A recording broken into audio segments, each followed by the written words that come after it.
I would say in those years, it was really hard for me to look at myself in the mirror and be like, I like that guy.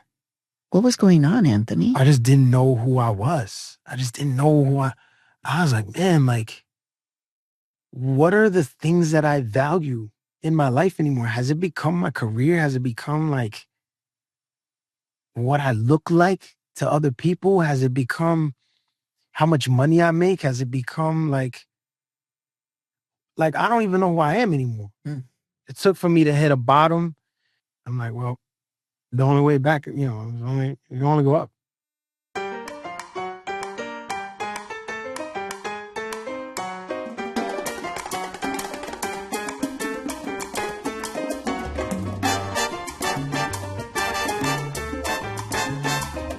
Anthony Ramos, welcome to Latino USA. What's up? I'm happy to be here. So, all right, we're going to start with the fact that you have a great song, which is called New York City. We're going to talk about that first, because then you just dropped a bomb on me. Yeah. That you don't live in New York City anymore. No, I don't. Oh my God, I'm having a moment.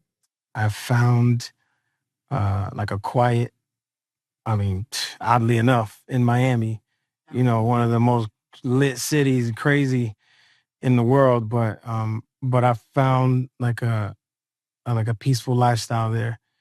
Is it because you're living in Miami, it gives you that peace of mind? I go to the beach like 5 times a week. Like, no lie. I'll do my meetings, my phone overheats on the beach. I'm so sorry. I call people back 10 minutes later. So where on the beach? Like sitting on the beach? Like on the sand? Just sitting on the beach. Sometimes I'll be on the phone in the water. I'm not even gonna lie. Probably not the safest thing, but who cares? I don't care. Like, like whatever I gotta do, and then I try to put 30-minute increments between the meetings, so that way I can get in the water. It's almost like I do like a reset, and I come back out. I'm chilling on the sand. I'm like, all right, what's the next one? Let's go. So you're like connecting with Yemaya. I probably, yeah. The goddess of the ocean, the mother of Santeria, Yoruba religion. Yeah. It feels like you're just like, you need to be with her. Yeah. The water brings you calm. 100%. 100%. Yo, I need to be by the water. Anthony, you are like the embodiment of New York, of Brooklyn. I mean, you have a love affair with this city. You wrote this song. The thing about it is New York is always home for me. It's like I wrote that song because I was having a hard time, and I was in Europe, and I just was like, I got to get out of here. I had just experienced a breakup, and it was really rough, and I was just bummed about it, and it sucked, and I was just like, yo, I gotta go. I have to go to the place that I know. I gotta go see all my best friends. I just have to go somewhere that is so familiar, like a place where I know I don't have to think twice, and and I can surround myself with the people that I've loved and have loved me for years, and that was New York. So I was like, booked that ticket and came straight here. And the video also beautiful, super personal. Yeah. I mean, we shot it at my bar. We shot it at my restaurant, Millie's in Brooklyn. All of it. That's right. I forgot you have a bar. I do. I have a bar restaurant in New York. You are so Millie's. Mexican. You have like 16 different jobs, Yo, you see these lights? They ain't gonna stay on by themselves. You know what I mean? Sounds like something your mother would say. Yo, I'm telling you.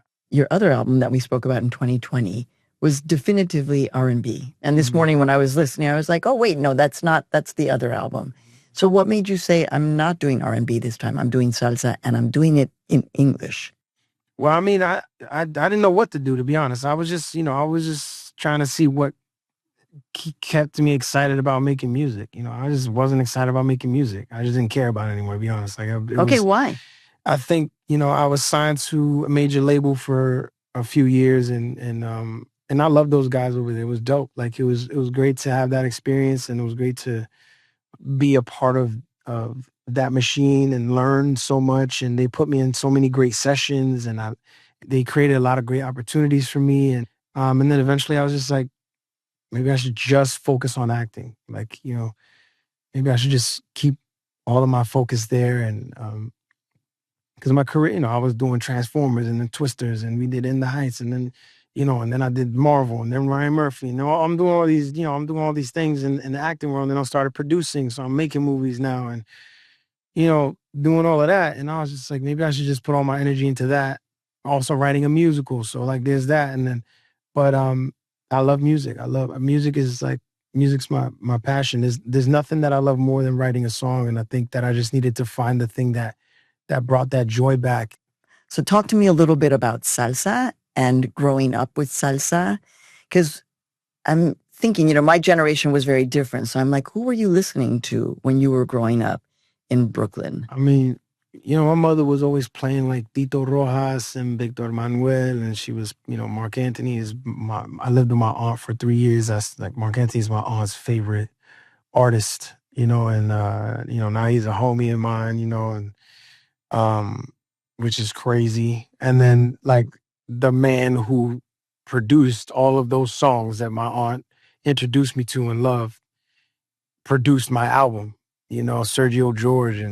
And it just feels like this wild, full circle moment. And like, Mark's from New York, Sergio's from New York, La India's from New York. Like New York is salsa and salsa is New York. Like, yes, it, came from Cuba and then, had, huge commercial success in Puerto Rico but I think New York took salsa to another level. And Sergio also being from New York, I mean, he's one of the greats. He's like the Quincy Jones of salsa music, of Latin music, really, not even just salsa. He's like a savant. And when Sergio came up with the idea for us to do an album together, I was skeptical because I had never done salsa music, although I grew up listening to this music. So you were a little, not only skeptical, but maybe a little afraid? I think I was afraid, yeah, because, I also, my idea was bold. I was like, all right, let's do salsa, but if we're going to do it, I want to do it in English. And he was like, you want to do it in English? He's like, you want to do the whole thing in English? And I was like, yeah. He's like, why? I was like, because everybody else does it in Spanish. And I'm like, what's the point? I don't feel like doing it the same way everyone else did it. And I'm like, yo, if I'm going to still do music and if I'm going to give it my all, then I want to take a big swing. I want to swing for the fences and I don't want to just do what everyone else has done for all these years. And like my first language is English. Did Sergio say, don't do this, Anthony? Well, at first he was like, well, maybe we do half in English, half in Spanish. I was like, nah. I was like, I don't want to do it then. Like there's no point. Like to me, there's no point. I'm not doing it because I'm trying to play stadiums and I'm trying to play arena, whatever, play arenas. And I want to, like, I used to want to be a pop star. I don't care about that anymore. When did you want to be that pop star? Like when you were when already... I first got signed. Okay. When I first got signed, I was like, I can't wait to be one of these guys, playing. So you were like, I'm going to leave the acting behind because I really want to be a pop star. Yeah. Yeah. Okay. And you know what? That's still very well possible, but I think that if it happens, I know it's happening in a way that is fun for me. And I was like, if I'm going to keep doing music, I want to have a good time again. I wasn't having a good time anymore. I was in the studio and it just felt like work. And it just felt like, I'm like, yo, I can't stand this. This is just not fun anymore. It's not fun. I don't want to do any of the extra stuff. I don't want to do the promo. I don't want to do the videos. I don't feel like I don't want to do the photo shoot. I don't want to do any of it. You have to fight for every day. Every day. Every single day. Fighting for something different. Fighting to get the movie made. Fighting to get somebody to listen to music. Fighting to get this. Figuring out time to work. Okay, now we work on the musical. Now we work on the music. Oh shit, we got to shoot videos here and we need more content. Oh my gosh. Like, okay, now, but all right, now you got to, focus on these 3 scripts, but these movies are not financed yet, but we'll attach and then we'll see if we can get the movie sold. And, so it's a lot of like hustle, and then a lot of like patience. I've had a lot of transitions, in the last few years. I have an entirely new team now. Whoa. Like everybody's new. So when I went from radio to television, these are like 2 worlds that often don't interact, right? And I think about you as the actor and as the musician. And I think, is it a battle?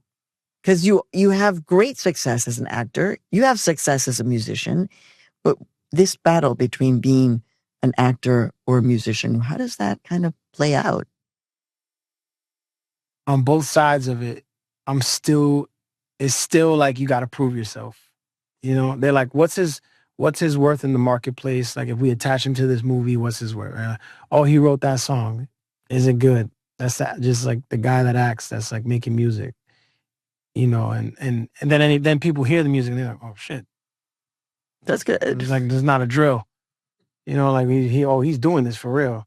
I'm working with hitters, and anybody I play it for is like, yeah, no, this is amazing. You know, um, we have a song, we did a cover of "Lady in My Life," I was about to ask you right? about that. But like, we I just got it mean, cleared. Michael Jackson's song. Yeah, Something you grew up hearing. 100%. And like they told us, there's a 0.001 chance or something like that to get that song cleared. And by the grace of God, we got it cleared. Honestly, I'm shocked. They heard it and we're like, somebody was like, okay, yeah, that's worth us saying yes to. We worked hard on that song. We cut the record, mastered it, everything without us even getting the song cleared. So we Oh put my in all that God. work in hopes that it was going to get, Did you have a lot of candles lit? I mean, prayers, A lot of ancestors. That is pretty incredible. Yeah. Why do you love that song so much? I just thought, it was Sergio's idea. Sergio was like, yo, man, I really think that Wow, it was his it idea. was his Okay. idea. I was like, I don't hear it, but that's fire. And he was like, watch. He took the stems, right? He took the vocal stems and put like a basic salsa beat underneath, like rhythm. And I was like, this is crazy. This can be a salsa. After we did it, we just listened back and we're like, wow, this song is so special. It's so special. It's really beautiful. I played it for Michael Jackson's nephew, Austin. I was kind of nervous. I was very nervous to play this for him. And he turned to me, he was like, bro, he said, you can win a Grammy for this. I was like, what? You think so? Like, yeah. So, Anthony, you're hungry all the time? To like do new things Mm-hmm. all the time. Yeah. I just think that's what makes life exciting, I think that, when you said that, when we spoke before, it was about like I'm struggling to find my voice and struggling to find like kind of where I am in the industry. I think I'm not there anymore. Like I ain't struggling to find my voice anymore. Like I found it. I know exactly who I am. I know what I want to do and I know how I want to do it. And I know with the people I want to do it with. And so now that becomes a new challenge. Now it's like, okay, how do you find those people? How do you assemble that group? Or how do you, now you know what you want to do, so how do you accomplish that? So that's the new, right? For first, it's like, I'm struggling to find it, and I'm trying to find where I exist. And it's like, nah, no, I'm not looking for that anymore. Now I'm like, oh, I know how to, okay, we know how to put a movie together.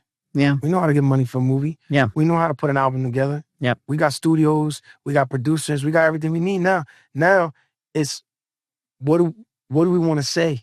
And once we figure that out, now we can move, right? Once you get that script that says exactly what you want to say, tell the story you want to tell, now you know what you're selling. Now you know what you're selling. It's about knowing what you are, what you're pitching, right? It's less about waiting for, Right. I'm waiting for someone to give me an opportunity. I'm waiting for someone to give me a job. It's less about that. Now it's like, nah, I'm gonna make the job. I know how to put a song out.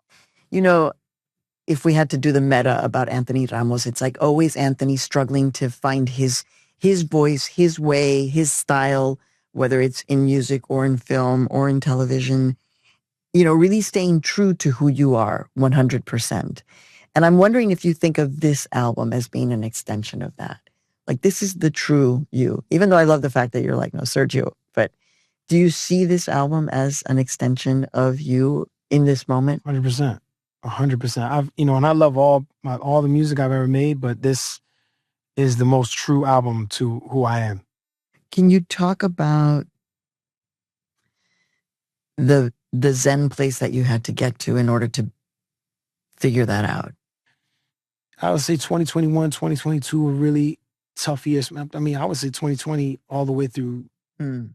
2020, beginning of 2023, very, very hard years for me. Tough mentally, like very tough. And Some of that was public too, right? Like there was all like, that I mean, yeah, I public. Then it mean, was like, and then it was like, your personal life, people saying things about yeah, you, yeah, trying to cancel you, all that, got literally all that. cheese me. Mm-hmm. All that. It's hard. Yep. And then at the same time, you're trying to figure out who you are as a human being. And then, you know, and it's interesting, your career to everyone looks like one thing, but your personal life, you're looking at yourself in the mirror. Like I was talking to a friend recently and I was like, man, like I would say in those years, it was really hard for me to look at myself in the mirror and be like, I like that guy. I just didn't know who I was. I just didn't know I was like, man, like, what are the things that I value in my life anymore? Has it become my career? Has it become like what I look like to other people? Has it become how much money I make? Has it become like, you know, like I don't even know who I am anymore. Mm. I don't. Like it took me a second. It really took me a second. And it took for me to hit a bottom for me to be like, okay, like I know what this feels like down here. I'm like, well, the only way back, you only go up from here, emotionally, mentally. And I was like, yo, I'm gonna get there. And I thank God. Like I'm really grateful to God that, and I say openly that the Lord really really pulled me out of a place that I was just completely down in the dumps. And But still having to sometimes perform, look great sometimes the all the whole time, time, all the every time, day, the whole I'm time. shooting major studio films, and I'm like, I had this impression of you like kind of being alone in your apartment. You're like, no, I was working through it all. no, I was working through it all, That's and hard. I was dealing with it with work. That's really hard. But I think that now, I think now I'm not dealing with my life with work anymore. It's not the thing that I do to deal with my life. I'm not like, ooh, how successful can I be? Like I gotta make it to the top. It's like, what is the top? What is it? Because theoretically, when all of that shit was going on too, like I was like on the cover of Time Magazine, Hollywood Reporter. I'm like star of this studio movie. I'm like doing this and that campaign and pop, pop, pop, pop. I'm making more money than I ever made. And then I'm just like, yo, I feel like a piece of shit. Híjole. That's hard. So now I'm like, yo, I will, it's not worth it. It's just I'm not. sorry you had to hit rock bottom, but unfortunately, I'm grateful. It does clear things up, right? Yeah. When you get there. Yes, I'm so grateful. I'm so grateful that that happened to me. But I want to bring it back to salsa because you did bring up how salsa is New York, and I was here in the 80s, so I was able to experience the real deal, get a feel for it. Come on. But salsa is having a moment now. There is no doubt that salsa itself is having a moment, whether it's Bad Bunny, whether it's Raúl Alejandro, whether it's Nati Peluso. Yeah, she had a great song with Mark. That new song with Mark was fire. Yeah. I'm just wondering, like, how did you feel when you saw them putting out their own salsa albums and kind of realizing that you too, like there is a moment for salsa in the world right now? I don't know. I didn't really do it because I felt like there was a moment happening. I think, I just did it because I was excited about it. Sergio, and then like, Rao and like, Benito's making whatever he wants. Rao was doing whatever he wants. Like these are just guys that are just doing whatever they want. And I love and admire that about them. And Nati too, I'm sure, right? And I love and admire that about those artists. And I think that I aspire to do that. Like, you know what? Yeah, I do want to just do whatever I want. And the worst that happens is no one listens to it. But at least I know I had the time of my life for 3-4 months making an album that I love, and and I know my mom will play it, so whatever. So, Anthony, because you are that guy who is actually crossing borders all the time in many ways. I mean, you own a bar, you're a performer, you're producing your movies, your album, you're this. A lot of times people feel like when they're in between, that it's like something negative. I tell my students, like, that's your superpower. The fact that you're bilingual or that you're bicultural, like, that's your superpower. But what do you say to someone who's like, yeah, it all just feels too confusing and it's hard for me to find the center? What do you say to that young person who's like, I don't know, maybe I'm just too much in between? I know I say to students, like when I speak to students, sometimes I'm like, you just gotta love it. You gotta love. Make a choice, but make the choice that you know, even if it's tough, you love it so much you're still gonna get up and do it. Don't make the choice because that's the thing you know you're gonna make money at, or you're gonna like that. Like you truly gotta love it. Because when you do, even on the tough days when it's hard to get up, you still know why you're getting up and doing it. And it is very possible to love multiple things. Just listening to yourself and saying, what is the thing that I love the most? What's the thing that I really want to do? And am I doing that? And if I'm not, how do I do that? And what do I need to do to get there? Sometimes people, they want to just do it right away. And it's like, no, sometimes you have to work a different job in order for you to be able to do the thing that you really want to do. I'm grateful for acting and I love acting, but acting blessed me to be able to have a studio now and be able to pay for the videos and to be able to write a musical at my own studio and create that. And so passion, mission, love. like, if you're nervous about something, you're scared a little bit, then that probably means that's what you need to be doing. At least that's what I've been figuring out. And then I think that if you are scared, you have, not only do you have to do that, but you have to approach it with no fear.